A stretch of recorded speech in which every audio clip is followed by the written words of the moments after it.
If you've been thinking about getting a Tesla or any electric car, but don't have access to a garage and live in a climate that gets really cold, this is going to be a great test for you. I'm going to park my car outside all night at minus 26 degrees Celsius or minus 15 degrees Fahrenheit, and then take it on my daily round trip commute to work, which is about 67 kilometers. And that's going to include leaving it outside unplugged for 8 hours while I'm at work, and then driving it back, and then documenting the entire trip, including my mileage and overall percentage dues. We're going to compare that to my minus 30 day, where I had the car parked in the garage to start the day, which was about minus 6.5 degrees Celsius, which is about 20 degrees Fahrenheit, and see how the two compare. I'll be plugging it into a level 1 slow charger all night, and I'll be parking the car outside at about 6 p.m. now and leaving for work tomorrow at around 8:15 in the morning. So that's 14 hours to cold soak in really cold temperatures. This is slightly warmer than the minus 30 day that I did. However, it'll be a good comparison to see if I somehow ended up doing better in minus 30 because of parking in the garage, or if you can keep up at minus 26 with a warmer day following as well, but having the car outside the entire time. It's time to go move the car outside from in my garage and plug it into that level 1 and see how we do. I'm going to note that it's starting at 66% when I plug it in. By the time I leave in the morning, I'm going to preheat it for 10 minutes, just like I did on the minus 30 day, both going to work and when I come home from work, as 10 minutes is all it takes to heat the cabin up to what is my testing interior temperature of 20 degrees Celsius or 68 degrees Fahrenheit. Let's go. All right, well, it's time to move the car outside. We're moving from a beautiful minus 3 degrees currently in the car, outside temp, to a low of minus 28 overnight here. So that's great. Minus 25 here, minus 26, minus 27 over the next handful of hours.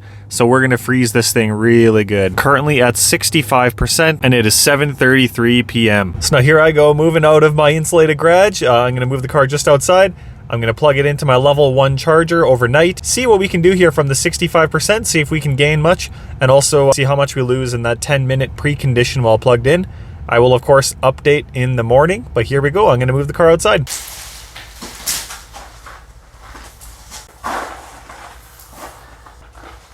What a ridiculous setup, but here we go. Going to close it in.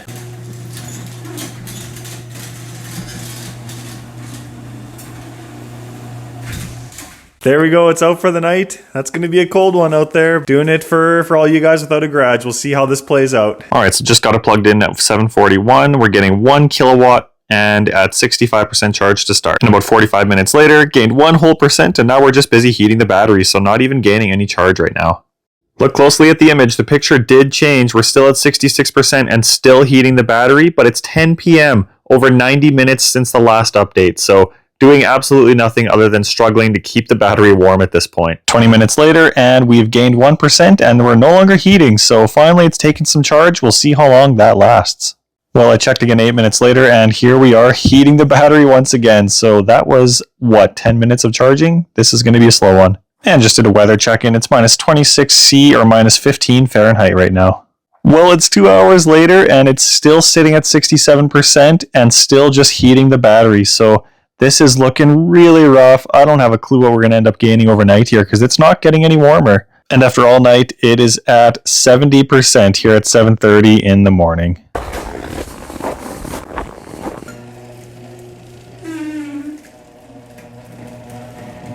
Snowed. Oh yeah, we got some snow.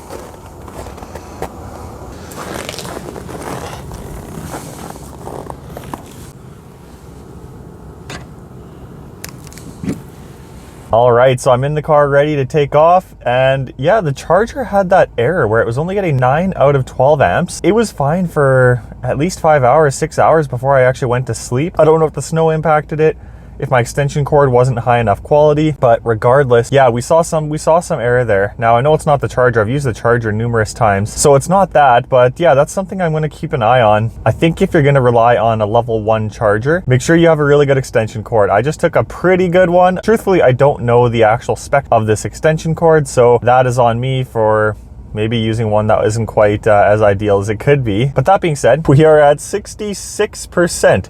So we gained 1 whole percent last night, and yeah, it's been, well, roughly 12 hours outside there in the cold. So yeah, that is super not ideal. Now we're doing our regular round trip here of 67 or so kilometers. It's projecting that I'm going to use 9%, so that would be a really good result considering I was parked outside and, you know, minus 26 all night.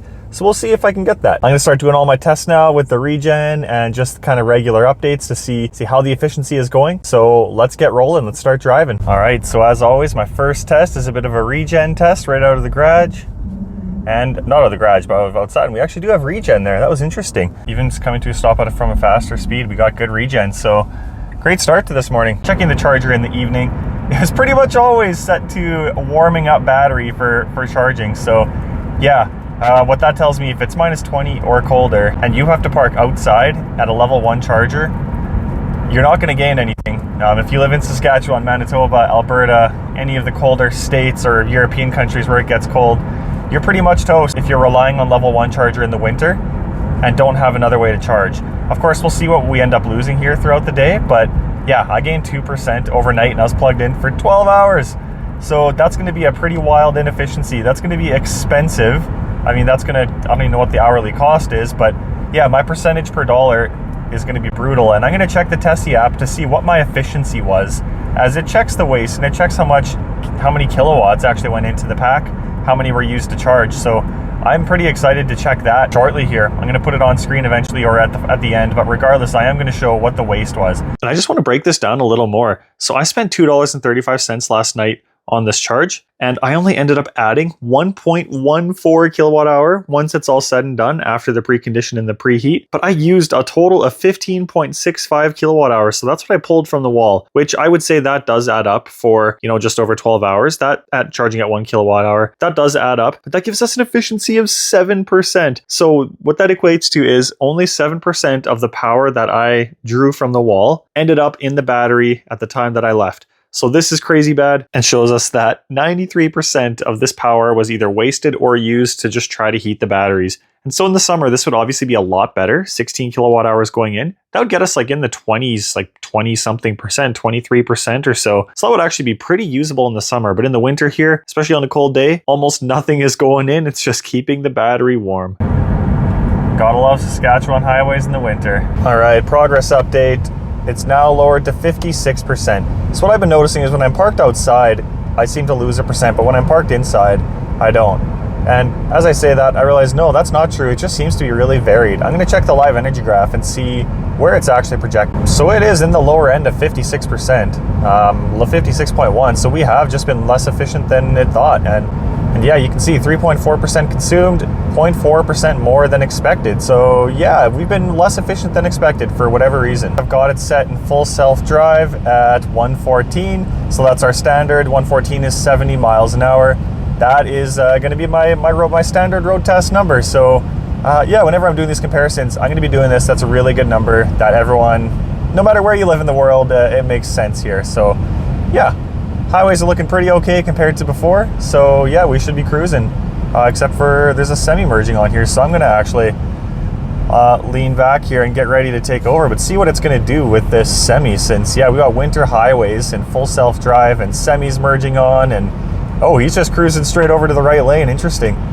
Well, I have to say that was a pretty good performance by the semi, and it's making full self-drive's job a lot easier. So yeah, we're cruising along. And we'll keep going. Still at 56% projected, and we're about halfway down the highway portion of this drive. No surprise there, and I think we will make that. And assuming we actually do hit that, that will be a 10% use for the drive-in, which, yeah, I did my standard 10-minute preheat. It was maybe about 12, but I did, about a 12-minute preheat before I left to keep things even with my previous test in the garage. Since my minus 30 video, I was in the garage at about minus 6.5 degrees Celsius since it's insulated and not heated. In this video, I was parked outside all night, and I want to keep it even. But on that minus 30 day, I used 31% in total. That's with a 10-minute precondition before I was leaving, so I'm going to do the same thing today. However, the weather's a lot warmer, so what we're hoping for here is if the car doesn't beat the minus 30 day, then it's confirmed the garage makes a humongous difference because, yeah, it was cold overnight, so the battery was cold soaking. But during the day today, temps aren't going to be near as bad as the my minus 30 video. It's going to be a very nice and warm 17 degrees for like the entire day. Sorry, minus 17 degrees for like the entire day. So yeah, obviously that's a really warm day here in Saskatchewan anyway. Shouldn't say a really warm day here if there's any viewers from anywhere else in the world. That's not a very warm day. So we better be beating the minus 30 day is what I'm trying to say here, because this is a humongous difference. The only thing I could really see here is if that battery was seriously cold soaking and it just lost that much and it's working that much harder to preheat the thing all drive here and all day today too. Only way I'll be able to see is on this test is if it somehow doesn't beat that 31%, I'll be pretty disappointed. But yeah, I think that level 1 charger might have just kept things warm enough that we're gonna have a decent result here. But we're getting into the city here now, so I'm gonna keep on babysitting full self-drive and give updates as there's anything interesting to update on. All right, energy update. 245 watt hours per kilometer after coming off the highway. Bit of city driving to go here, but yeah, we were doing worse than this on the minus 30 day. However, not a ton, not a lot worse. We ended 279 once the day was all said and done. I'm gonna put the number on screen here with what I ended up with on the first leg of the drive, as I forget right now, but it'll be up on screen. And yeah, this isn't amazing, honestly. I was kind of hoping for better than this. If I was parked in the garage and then coming out into this weather, I would have done quite a bit better than 250, I'm very confident to say. So yeah, with minus 17, it's, you know, it's cold but not super cold. So we would have been doing better than 240, but maybe not a ton better. I'll update soon here as we're in the city driving now, so it's working a little less hard. Full self-drive is crushing these snow-covered streets. No problem.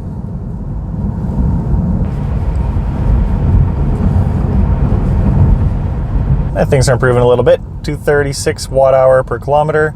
As always, the watt hours per mile will be on screen. We're getting very close here and still at projected 56%. You know, we're only a couple kilometers away and I got 57, so I have full confidence we're making this with 56. And since I last checked the graph, we've dropped 0.2%, which not too bad. We're gonna still easily get there. It's pretty much exactly 56%. So yeah, 10% use.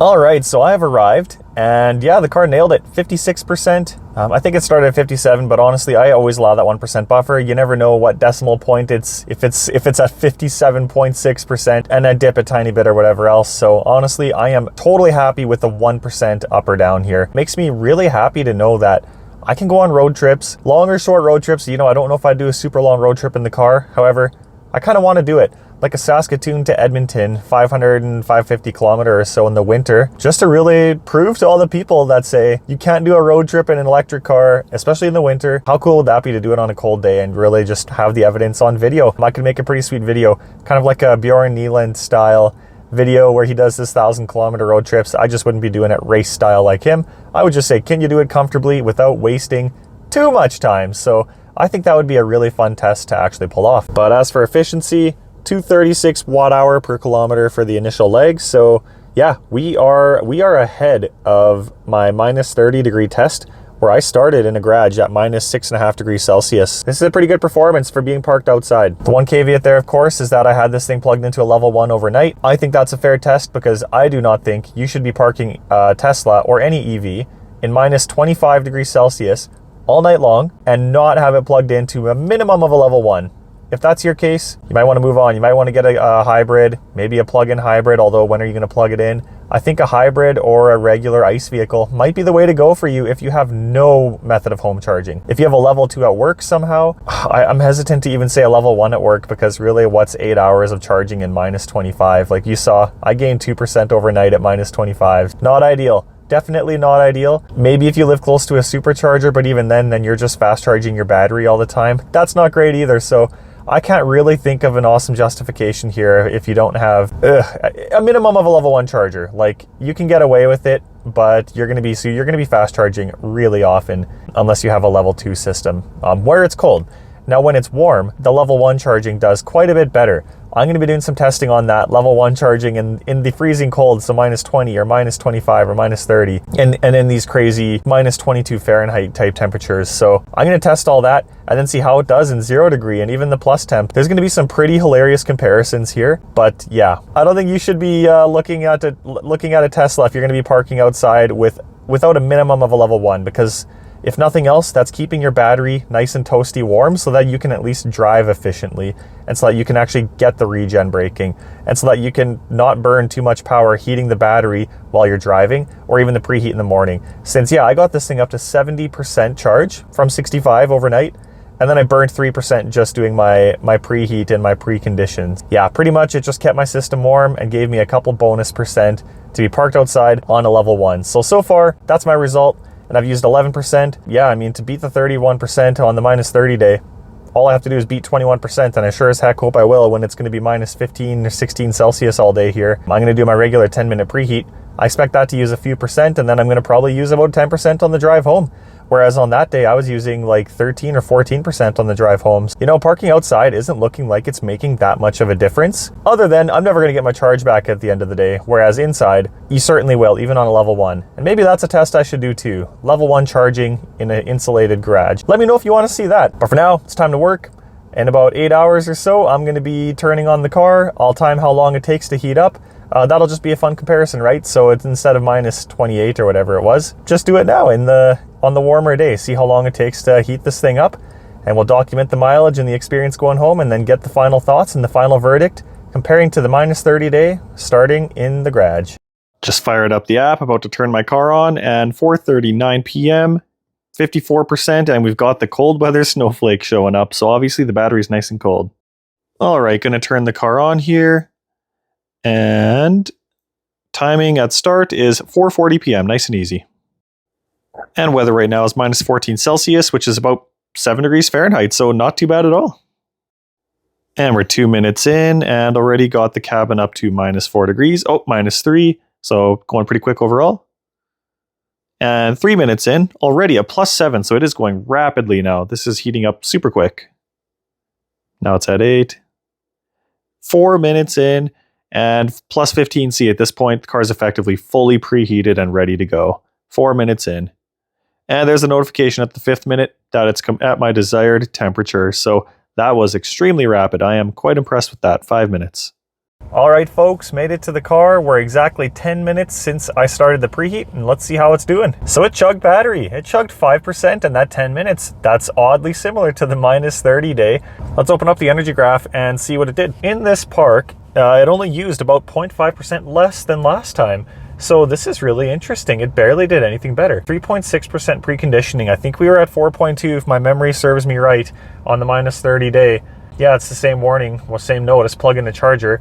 And nothing else. Mobile app 0.2. That would have just been me taking videos of it warming up there for the 10 minutes, just barely. Wow, this is not an amazing performance. I don't see the snowflake anywhere here though. It doesn't look like I have anything restricted. So I think the preheating was working overtime to get rid of that snowflake symbol and get all my available power back available to me. So I suppose that's a good thing, even though it chugged 5% battery, the same as on minus 30. So I just wonder if the battery ever got to full temperature being parked outside. You gotta wonder, right? Because we're getting the same result as when it was minus 30, when it's only minus 14.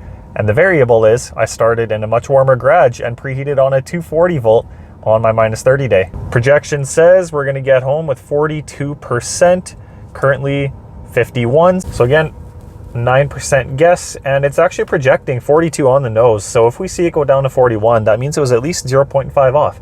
But that's not too bad of a guess. Now I want to mention before I take off, a 42% end would give us a total of 24% usage throughout the day. So parked outside, plugged into a 110 at minus 25 or 26 or 27 even overnight, and then minus 14 during the day, would end up doing 7% better than minus 30 during the day parked outside, but starting in a insulated garage that's not that cold. This is still proving that weather makes a huge difference.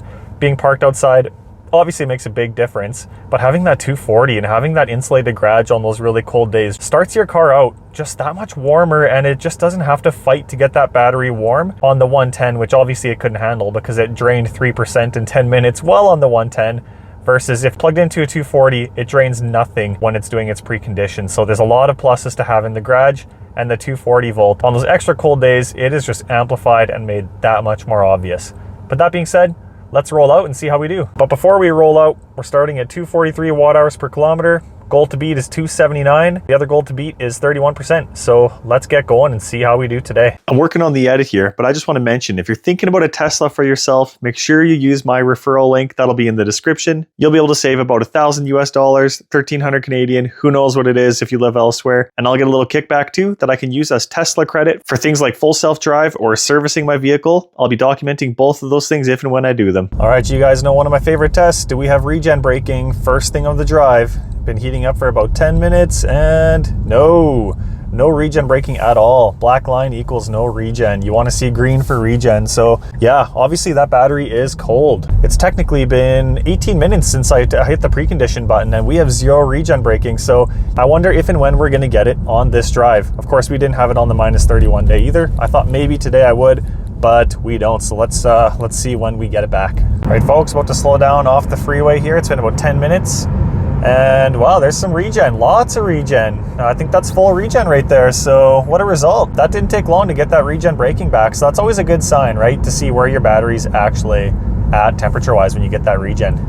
And we're a chunk into the drive here, still 42%, 24 kilometers to go. So still right on track. All right, there's been some pretty nasty traffic, kind of just sitting around for 5 minutes, and that's made the difference to lower the projection to 41. Yeah, I mean, that's understandable. I guess if it's still just trying to heat up a battery, that's obviously probably still quite cold, and we're sitting, not driving, that's just gonna add strain and not add kilometers. So is what it is. If we look here at the drive stats, we're at almost 300 for the drive. So yeah, it's, you know, during the drive, it's still trying to heat this battery. I couldn't get it all done before the drive started, so that's why those are bad. But the overall drive, you know, we're pacing way better than 279 right now. So this is still looking promising to beat the -30 day, even though it's much warmer than that. But yeah, starting outside on a level 1 makes a big difference.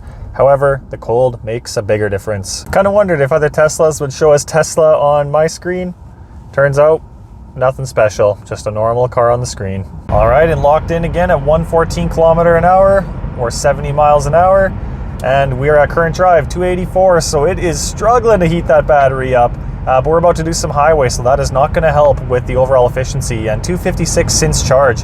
So, wow, 255, okay. I hope the battery is gonna be heated up soon and that we're gonna level this thing out because yeah, this is getting dangerously close to my -30 day. And this was way warmer, like the car was outside in the cold, but then during the day when it was not plugged into anything, it was 15 degrees warmer. Like, this is crazy. I can't even believe how close this is ending up being. I think the garage makes a huge difference just to keep that battery way warmer overnight. It's just giving the car so much less work to do during the day here, trying to recover, being in minus, oh, I feel bad, being in -25 for 12 hours straight. That poor 110, and yeah, the whole thing just couldn't keep it warm enough. We'll see how this goes, but yeah, geez, it's getting close to as bad as my results in -30, and it's only -15 today. Garage makes a difference, folks. And we're over halfway done the drive now, still 41%. So yeah, within that 1% margin of error, nothing surprising here. Well, we've actually got a ton of efficiency on the highway here. I think the battery just warmed up to the point where the heater stopped working overdrive, and now we're actually just getting drain on the battery from driving. Here's a classic spot where I get some regen. When I turn off the main highway onto the side one here, we should be getting some regen any sec. Yeah, and there it is, tons of regen there, and oh man, it's all salty and nasty on the highway. I'm gonna have to go for another car wash. But yeah, the efficiency has seriously improved here. So we are at 233 for the drive. So now the current drive has actually more than overpassed the since charge drive since this morning. But either way, both options here, we're sitting at about 240. So quite a bit better than just 5 minutes ago being on the highway here. So yeah, pretty good result here. And now at this point, we're pacing to be probably 40 watt hours per kilometer, better than the -30 day, which is actually massive.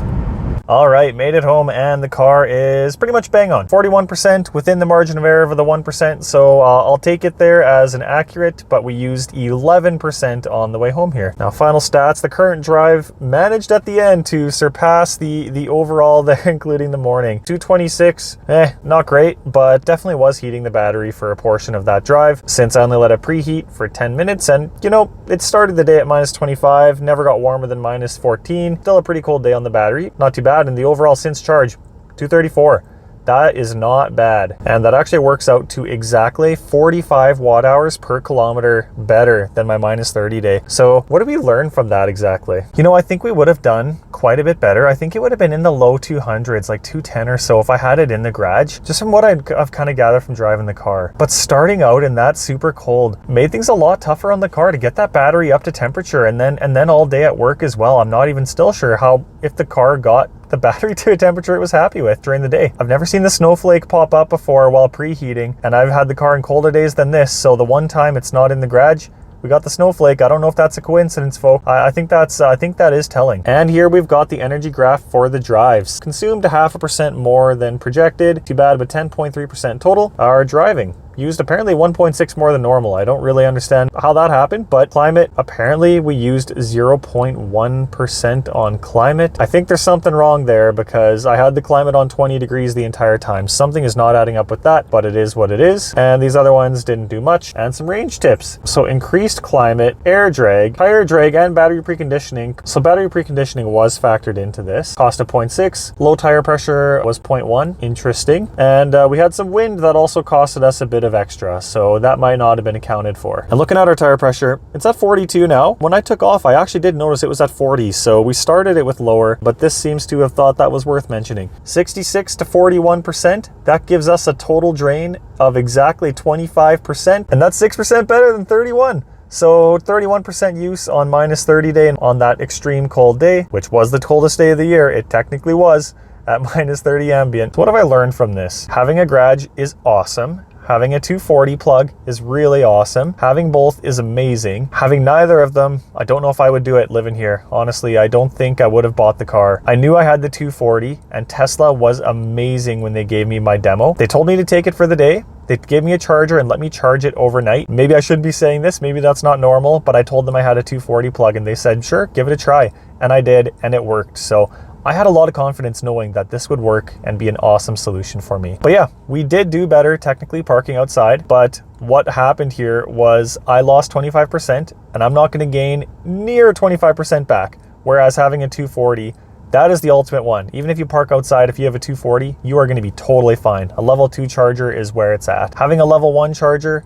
and parking outside, if you live in Saskatchewan or somewhere cold like this in cold parts of Canada, I don't think you should do it unless you're very happy to supercharge or you have really good access to level 2 chargers where you work or something else like that. That's my review on that. I used 25% on a 67 kilometer trip here, starting at minus 25, sat at minus 15 all day, preheated the battery, got me home. 25% used here on my long range. That's a pace of about 260 or 270 kilometers on this battery. Well, that's pretty much half the rated range, but that is including stops for long periods of time in the cold, causing the battery to get very cold and having to preheat. So continuous driving would do quite a lot better than this. That's worth mentioning too. And I'm gonna put all the numbers up on screen here. Feel free to pause it to see the comparison.